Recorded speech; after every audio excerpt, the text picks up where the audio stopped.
Muy buen día, amigos. Estamos ante la oportunidad de tener otro episodio más del Hubiera sí existe. En este caso, tenemos como invitado al doctor José Alfredo Miranda López. Me voy a permitir leer su semblanza y posteriormente les voy a compartir sobre qué tema vamos a analizar este concepto del hubiera en relación a las empresas familiares. Muy bien.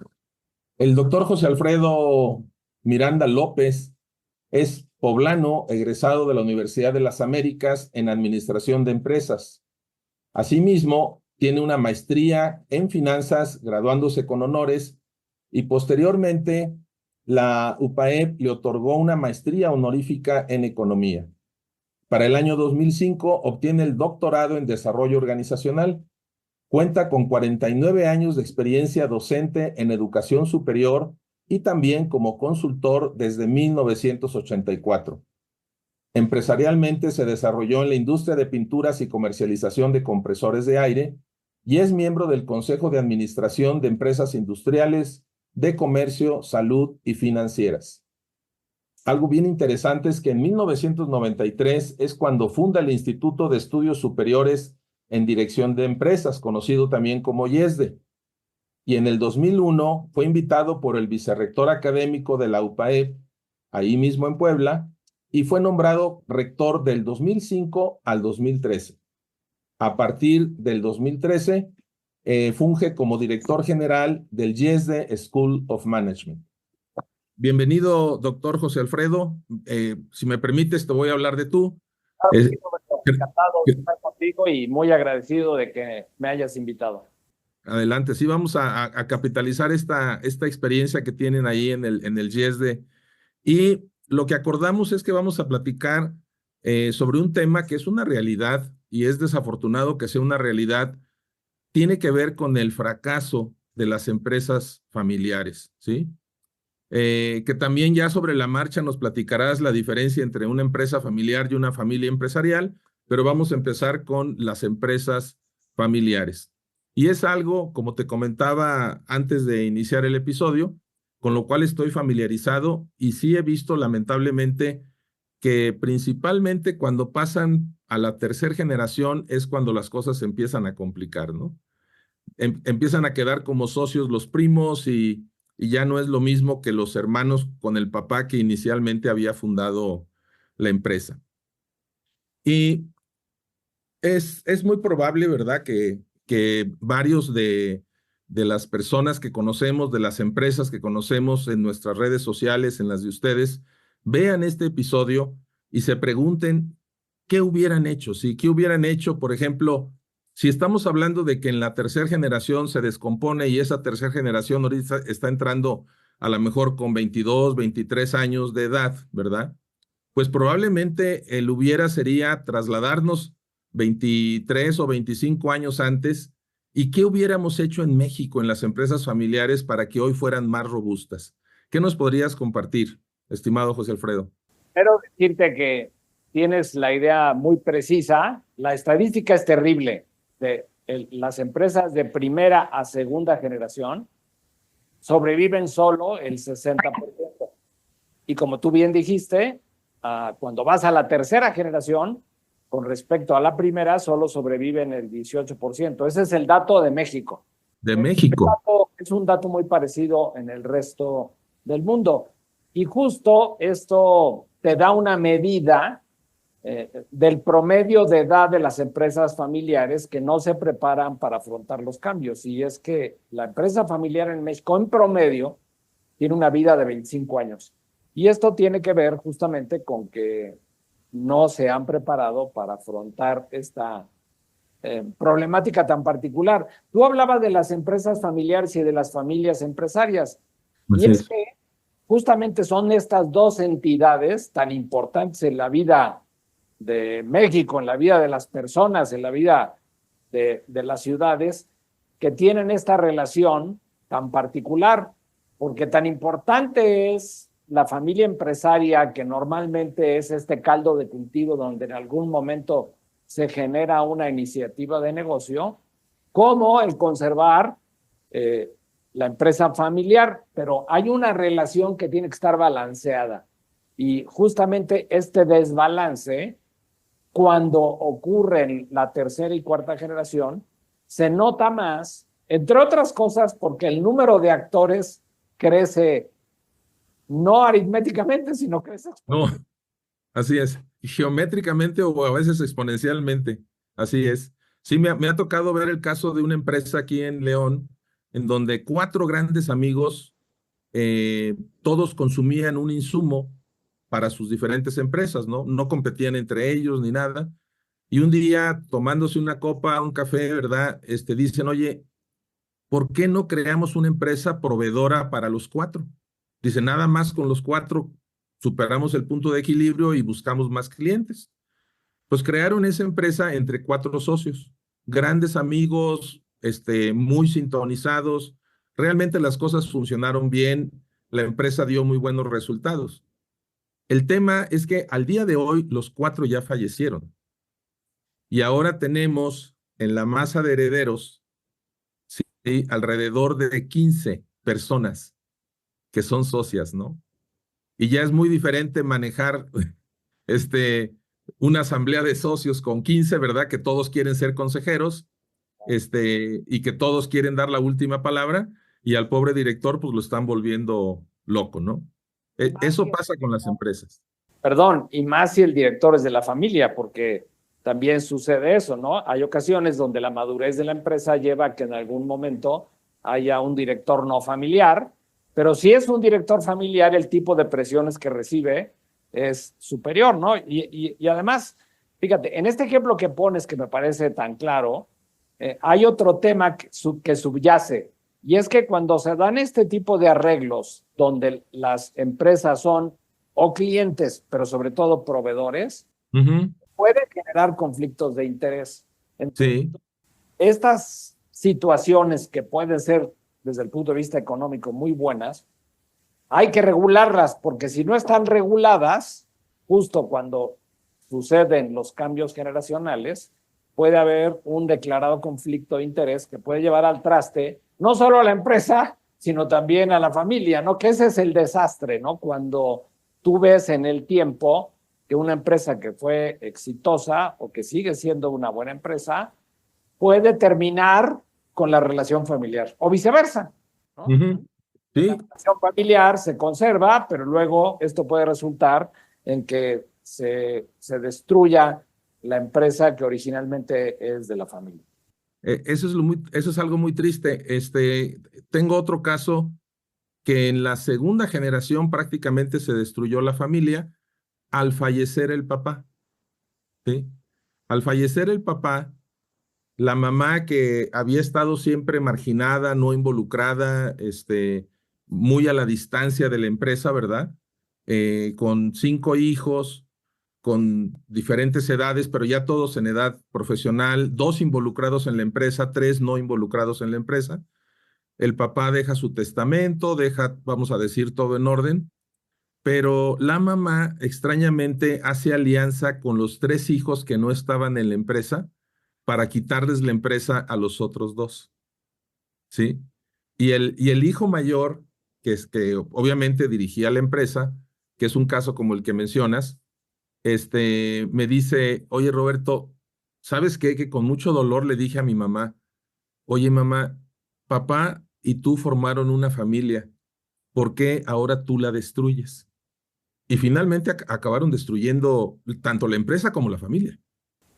Sí, O sea, es una desgracia. Vamos, y como tú bien decías, y eso me encanta el título de tu programa, porque el hubiera, y justo si tú creas los planes para que esto se corrija a tiempo, se puede salvar la situación. A mí me llegan a preguntar, oye Alfredo, ¿cuándo debo empezar a trabajar en el tema de empresas familiares? Y yo les digo, ayer, sí, sí, sí, porque esto es un tema fundamentalmente de prevención, ¿no? sí, En México ya están muy bien identificados, hay muchos estudios, estadísticamente sabemos cuáles son los retos principales que enfrentan las familias empresarias y las empresas familiares. Tú ya mencionaste dos, ¿no? Uno es el Sí. tema de la sucesión. Ujú.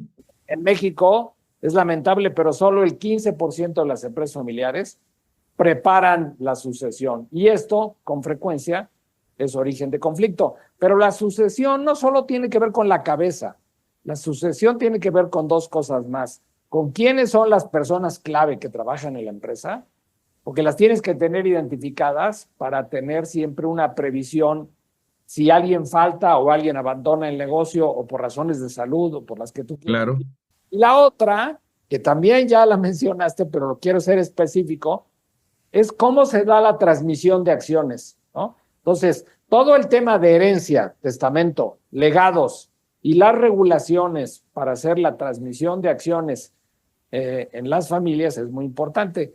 Nosotros creemos que uno de los caminos muy importantes para resolver esto, ya hablaremos de otros dos, pero hay uno muy particular que es lo que nosotros le llamamos los protocolos familiares. Hay quien le llama los acuerdos familiares. Yo tengo familias aquí en Puebla que le llaman la constitución de la familia. ok, Son reglas que se ponen con mucha claridad en un diálogo abierto y confiado, esperando sobre todo que no sea en un momento de conflicto, para que se den con toda reflexión, con toda calma, y esas reglas se siguen, ¿no? Para que estos fenómenos de que hemos hablado hasta ahorita, ¿no? El tema de la pelea familiar o la rotura de la armonía familiar y el tema de la sucesión se hagan de manera correcta, ¿no? Y esto impacta notablemente, ya te daré otra estadística más adelante, cómo nosotros hemos observado que haciendo las cosas correctas automáticamente impacta en la vida de la empresa. Es decir, no solo me estoy refiriendo a que le vaya bien, sino que eso permite que las empresas sean más longevas.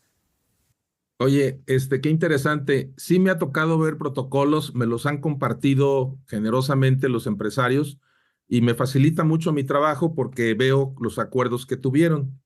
Sin embargo, también descubro algo, José Alfredo, que sería muy interesante que nos comentaras tu experiencia.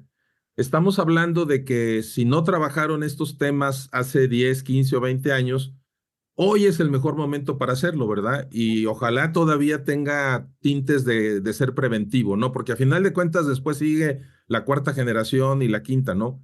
Sabemos tú y yo que en el mundo hay empresas de más de 100 años, ¿verdad? Que han logrado sobrevivir. Eh, y incluso en México también tenemos empresas Pocas, centenarias. pero sí las hay, sí. Sí las hay. Creo que Bimbo es una de ellas, que Todavía ya. no llega al 100, no. Ah, ok, Pero, por ejemplo, yo te puedo comentar aquí en mi ciudad, en Puebla, hay varias empresas ya más de 100 años, muy contadas, muy ok. contadas. Sí las Sí, hay. no, no, no. Por lo mismo que tú mencionas, de la esperanza de vida de 25 años, pues es muy corta. Y imagínate todo el valor que pierde el país cuando esa empresa desaparece, los empleos que se dejan de generar, la derrama económica, eso nos afecta, ¿no? Hasta en el crecimiento como país. Pero lo que te quiero compartir es que me han tocado tres tipos de empresas que tienen protocolo familiar. Sí. En una tienen el protocolo familiar y está constituido un consejo familiar más aparte el consejo de administración. Y los roles de la familia están repartidos de tal manera que unos hijos vigilan el cumplimiento de la normativa para el consejo familiar y otros para el consejo de administración. Como en el caso que estoy recordando ahorita, yo participo en el consejo de administración, me toca que empiezan ahí las fricciones fuertes por temas. Yo les digo, oigan, este tema no es de este consejo, es del otro consejo. ¿Cuándo fue la última vez que se juntaron? No, pues ya no nos juntamos. O sea, eso es lo que yo veo, que sí invirtieron el tiempo, el esfuerzo, el talento, los diálogos, como tú dices, abiertos, crearon el documento, pero dejan de observarlo, ¿sí? Y hay otros casos en donde los observan parcialmente y sí me ha tocado también un caso en donde una de las hijas de la fundadora es realmente disciplinada y prácticamente trae al dedillo el protocolo. Y ahí la pregunta es, también aprovechando esta larga intervención mía, ¿cada cuándo se recomienda revisar esos protocolos? ¿Y qué recomiendas para que los protocolos realmente se vivan? Sí, fíjate, has tocado dos temas clave, ¿no? Uno son los consejos de administración y me da mucho gusto oír que tú participas como un consejero independiente. Así es. Entonces, una recomendación del lado del negocio, teniendo sus procesos de maduración, me vas a escuchar decir que estos siempre son procesos, no son hitos. Hacer un protocolo es un hito, pero tiene que seguir un proceso que ahora... Claro, sí. Pero bueno, en el consejo siempre será un buen momento el llamar a algún consejero independiente. E independiente aquí quiere decir que tenga pensamiento crítico, que no sea de preferencia amigo de la familia, o sea, que tenga por lo menos todo el valor para opinar y decir lo que no le parece, y ser muy puntual en sus comentarios. Yo creo que esto siempre va a beneficiar mi experiencia, como leíste en mi currículum. Yo participo actualmente Sí. en consejos y la verdad creo que con el tiempo se aprecia mucho. Ahora vamos al lado de la familia, el consejo familiar. Bueno, una vez que haces el protocolo, yo siempre recomiendo, por lo menos, te tienes que reunir una vez al año en el consejo familiar. Ok. Y esto, fíjate, en la empresa a lo mejor te reúnes trimestralmente o bimestralmente y hay quien hasta se reúne cada mes, ¿no? Cada mes, sí. Parece un poco exagerado, pero bueno. Pero como el negocio te llama y el negocio está caminando, la disciplina de las juntas de consejo es mucho más lógica de seguir. En cambio, si no hay una persona como la mencionaste, esta muchacha en una familia que se encarga de eso, y por eso es muy bueno que quien presida el consejo familiar no sea el mismo que preside el consejo de administración, si es una familia. Claro. Que tenga una agenda tan estricta, tan cumplidora como la de los consejos, ¿no? Entonces, hay dos cosas que nosotros recomendamos, la hemos practicado y funciona muy bien, y luego te contesto lo del tema de la revisión. Es una junta de consejo familiar mínima al año y además un taller familiar. ¿A qué le llamamos un taller familiar? En el taller familiar lo que se procura imbuir es el espíritu, la cultura de la familia con respecto a los negocios. Pero además se platican periódicamente los acuerdos del protocolo para que al resto de la familia que no está metida todo el día se acuerde cuáles son los acuerdos familiares, ¿no? Y además, pues también hay que decirlo, es una oportunidad de socialización, sobre todo cuando las familias crecen, ¿no? Yo participo en un taller donde asisten 67, ¿no? Imagínate. Y eso le da mucha cohesión a la familia. Finalmente, ¿cada cuándo se recomienda revisar un protocolo familiar? Mínimo cada 5 años, pero antes si hay algún evento importante. ¿Qué quiere decir un evento importante? Hubo una venta de una parte del negocio, entró un nuevo socio, fallece un miembro de la familia. En la familia. Es decir, siempre es bueno atender al entorno para saber en qué momento. Inclusive puede ser un evento que tenga que ver con el país o con la economía o con el Estado, ¿no? Pero diríamos, son procesos. Esos documentos hay que estarlos revisando continuamente porque justamente si no, no se viven, ¿no? Sí. La disciplina del negocio psicológicamente es muy retadora, pero retribuye, ¿no? Hay sustancias neuronales que se generan cuando tú participas, ¿no? Porque tomas una acción y hay una respuesta. En cambio, en el lado familiar, que son muchos los temas más emocionales, más de comunicación, más psicológicos, uno tiende a dejarlos de lado. Es muy cómodo decir, no, nos vemos el año que entra, ¿no?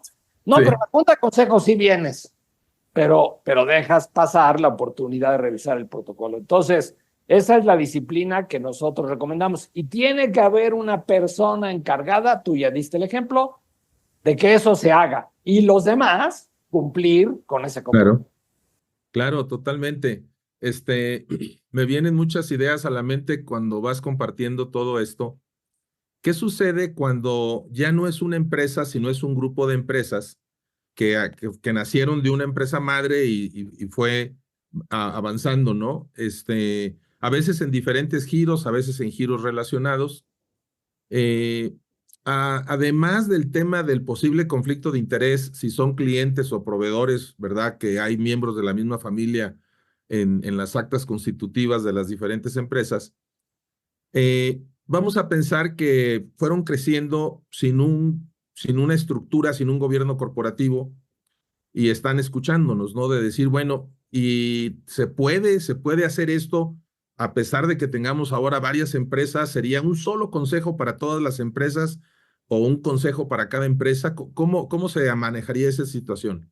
Pues tiene que ver con muchas cosas. Evidentemente, hay veces que hacemos empresas simplemente por razones de control o administrativas o inclusive fiscales, ¿no? Sí, Pero cuando yo digo las empresas son de un mismo giro, de un mismo grupo y son empresas relacionadas, yo creo que es mejor tener un solo consejo, precisamente para no provocar que eso en la libertad de cada consejo pueda generar divisiones o eventualmente conflictos de interés profundo. Entonces, esa es mi recomendación. Ahora, si las empresas son de giro totalmente distinto, el perfil que necesitas de consejeros, pues normalmente es diferente porque la empresa se dedica a otra cosa y entonces ahí lo recomendable, desde mi punto de vista, es tener consejos independientes. Pero lo interesante es que si el consejo familiar funciona, lo ideal es que haya un representante de ambas instituciones, ambos consejos, que esté presente en el consejo familiar y entonces logras esta comunicación, digamos, integral, de manera que la familia, como dueña de las acciones de una, dos, tres o más empresas, está consciente de lo que está sucediendo. Es muy interesante el comportamiento de los accionistas en las empresas familiares. Yo pienso que una cosa que tenemos que impulsar mucho es, primero, hacerle ver a las familias mexicanas que realmente hay 4 maneras de participar en la empresa. Una, que es la más lógica y la que todo el mundo piensa, es trabajar en la empresa familiar, ¿no? La segunda claro, es ser un buen consejero. O sea, no participar en la empresa trabajando, pero ser un buen consejero. La tercera es jugar el rol de accionista solamente, es decir, participar en la asamblea de accionistas. Eso quiere decir que vas a hacer asamblea de accionistas por lo menos cada año, jugar claro. tu rol de accionista, hablar entonces de reinversión y reparto de dividendos, estado de la empresa, etcétera.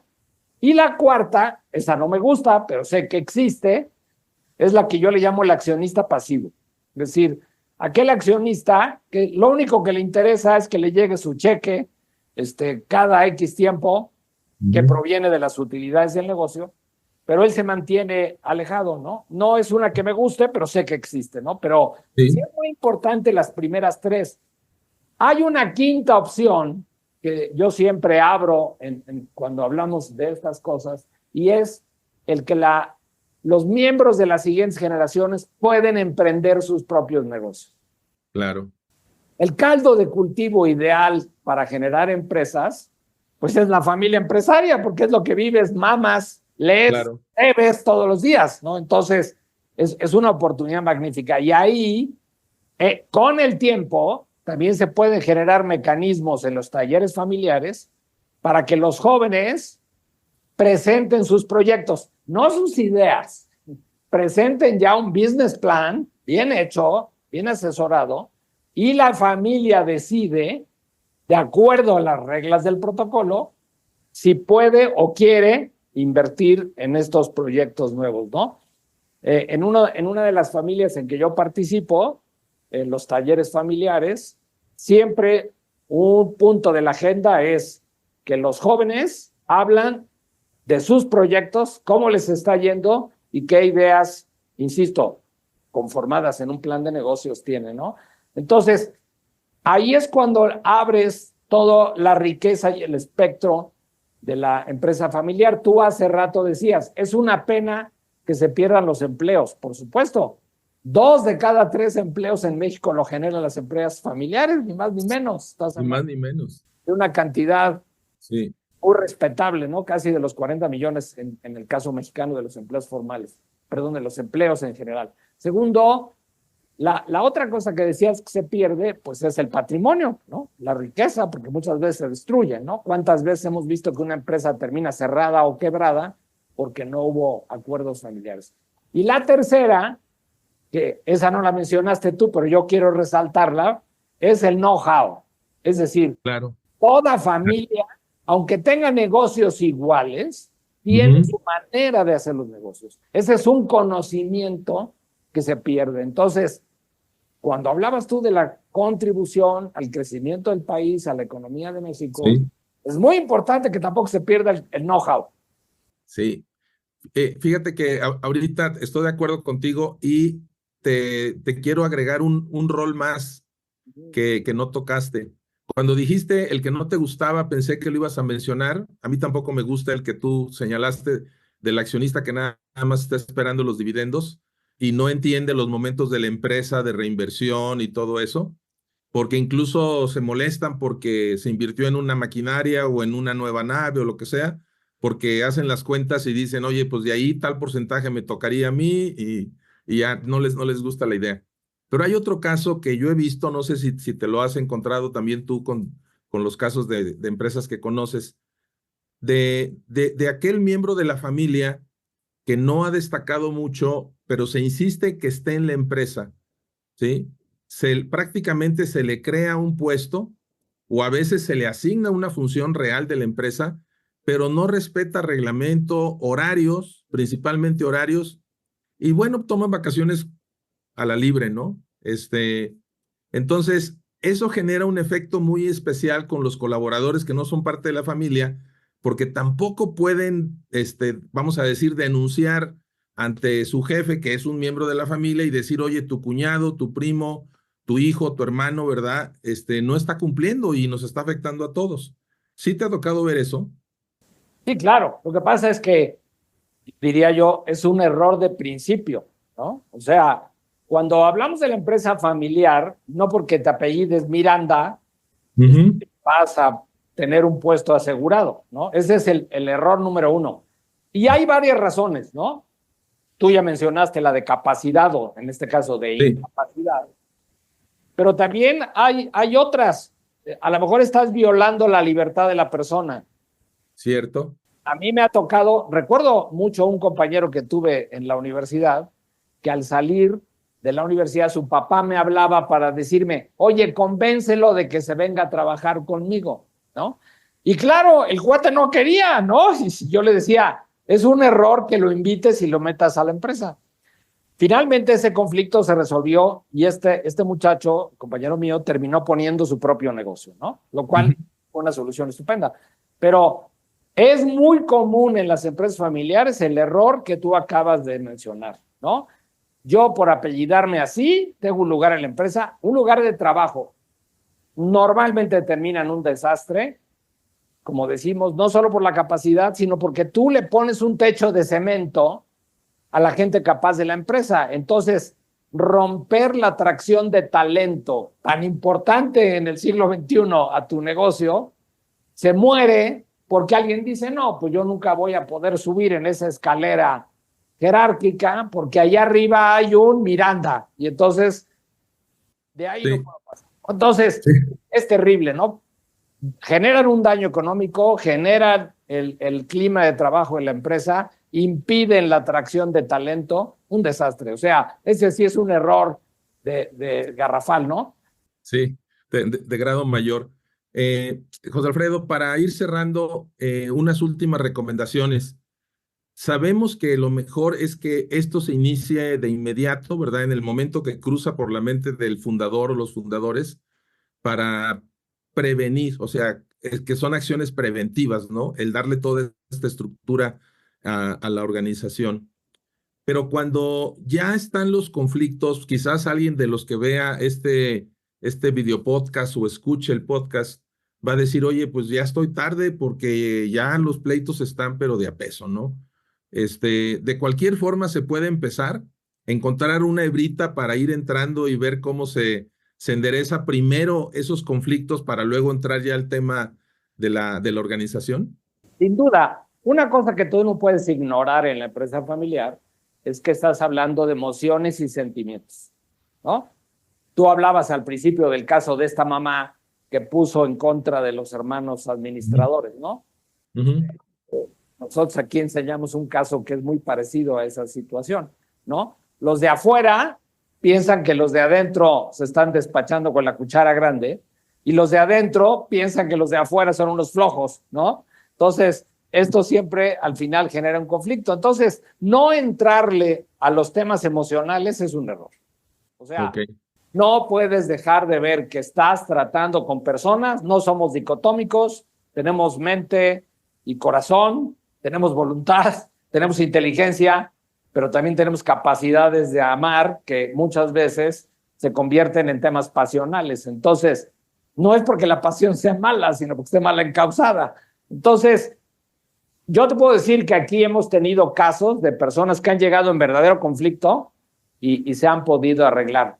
Hay una cosa que es indispensable, tiene que haber por lo menos la voluntad de entender que es el menos malo de las opciones. Okay. La menos mala de las opciones, ¿no?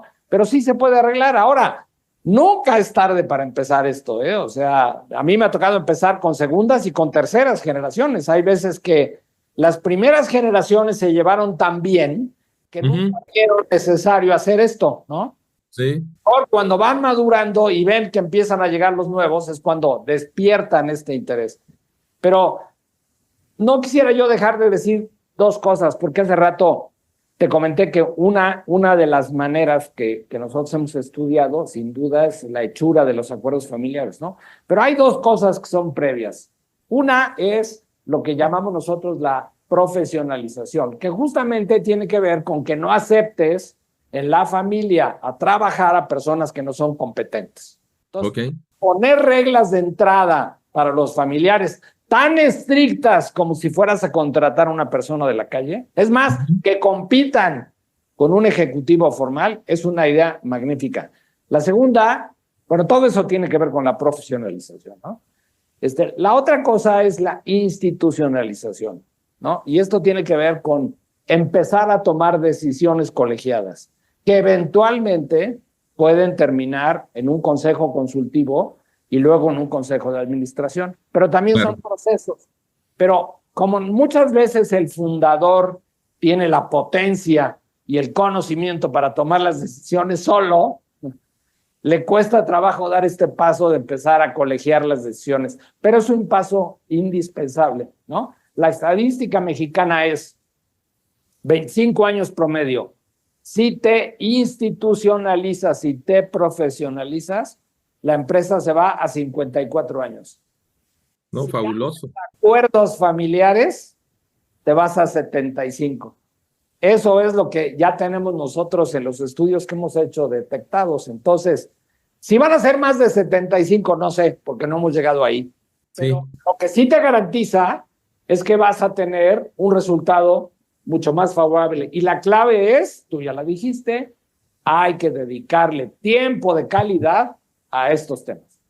Fíjate, para cerrar de mi parte, me vino una idea ahorita que hablabas cómo aumenta la esperanza de vida cuando te profesionalizas, te institucionalizas, etcétera, cuando hay acuerdos familiares. Me vino a la mente los procesos de evaluación de empresas en donde se hace una proyección de flujos a futuro, ¿sí? O sea, si hiciéramos una evaluación del potencial de la empresa al duplicar la esperanza de vida, el número que saldría nos impresionaría. Claro. Sí. Y a lo mejor convencería al más escéptico, sí, en un momento dado. Sí. Ya tocaste otro tema muy importante, ¿no? Una de las crisis frecuentes en la empresa familiar es el lado financiero, ¿no? Sí. Uno, porque cuando el número de personas que dependen de la empresa, o sea, que viven de la empresa, se multiplica, muchas veces puedes poner en riesgo a la empresa familiar, ¿no? Entonces, bueno, es un tema. Pero otro muy común es que los miembros de la familia no tienen idea del valor de la empresa. Del valor de la empresa. Nosotros siempre sugerimos que en los protocolos familiares haya un acuerdo de quién y cada cuándo tiene que hacer un avalúo del negocio, porque eso te da una perspectiva muy distinta y sobre todo rompe las ideas equivocadas, ¿no? Porque ya sabes, hay quien dice, vale mucho, ¿no? Y hay quien dice, vale muy poco. Y también esto soluciona un tema que normalmente llega en algún momento de la vida a suceder, sobre todo cuando hablas de terceras y cuartas generaciones, que algunos de los miembros de la familia quieren salirse del negocio y vender sus acciones. Además de que debe haber reglas para eso muy claras, bueno, la ley mexicana de por sí pone el derecho de tanto o el derecho preferente, pero reglas más específicas de los mecanismos de cómo se debe hacer. No solo eso, sino que también se sepa cuánto vale, porque entonces rompes estas ideas falsas en uno o en otro sentido, ¿no? La estadística mexicana, te lo voy a decir muy rápido, dice que hay 7 retos típicos de las empresas familiares. A ver. El tema de la familia, ¿no? O sea, el rompimiento, bueno, lo voy a decir en positivo, la armonía, mantener la armonía y la solidaridad familiar por años fundamentados en acuerdo. Segundo, el reto negocio. La empresa tiene que generar valor, tiene que generar utilidades de manera consistente y para eso requiere una buena administración. Tercero, estrategia. Menos de la mitad de las empresas familiares tienen su estrategia escrita. La tienen en la cabeza de alguien, pero no está en un documento formal y por lo tanto no se conoce. Solo la conoce alguna persona, pero no la conoce todo el equipo. Cuarto, ya mencionamos, las finanzas, ¿no? ¿Qué es más importante? Reinvertir y crecer. Necesitamos más capital, necesitamos pedir crédito. ¿Cuál es el nivel de riesgo que aceptamos en esta familia? ¿Hasta dónde nos podemos endeudar? Eso es un tema importante. Luego ya mencionamos el tema de los gobiernos, no tanto del gobierno familiar como del gobierno de la empresa. El 15% de las empresas no tiene, solo el 15% tiene planes de sucesión, muy importante. Y el último, el séptimo, es hay que tener los papeles en regla. Cuando yo hago estadísticas a las familias, ¿ya tienes testamento? ¿Tienes arreglados tus legados? ¿Tienes tus papeles del negocio en regla? ¿Tus actas constitutivas están al día? ¿Tienes la asamblea del año pasado? Somos malísimos en México para eso, nos da mucha flojera. Y tener los temas de patrimonio y legales muy bien constituidos, te voy a decir la estadística, 21% de los directivos no tiene testamento en México, lo cual es terrible, ¿no? Ya hablas de los dueños, no estás hablando de cualquiera. Y finalmente, muy pocos tienen un plan patrimonial, ¿no? Porque el origen de la empresa familiar muchas veces tiene que ver con esta, digamos, buen deseo de generar un patrimonio para la familia, pero solo el 28% tiene un plan. Entonces, bueno, hay muchas fuentes ya, hay que hacer. Mucha tela de dónde cortar. José Alfredo, agradezco muchísimo tu tiempo, tus conocimientos, tu experiencia. Un placer. Nos estamos conociendo virtualmente, pero sé que vienes a León con la Universidad Meridiano. Cuando te des una vuelta, avísenos para conocernos en persona. Y ha sido un placer el que nos compartas y que quienes nos escuchan y nos ven se den cuenta que el hubiera sí existe y es el mejor momento para tomar cartas en el asunto, ¿verdad? Bien, pues te agradezco mucho. Sí, muchísimas gracias, ¿eh? Hasta luego.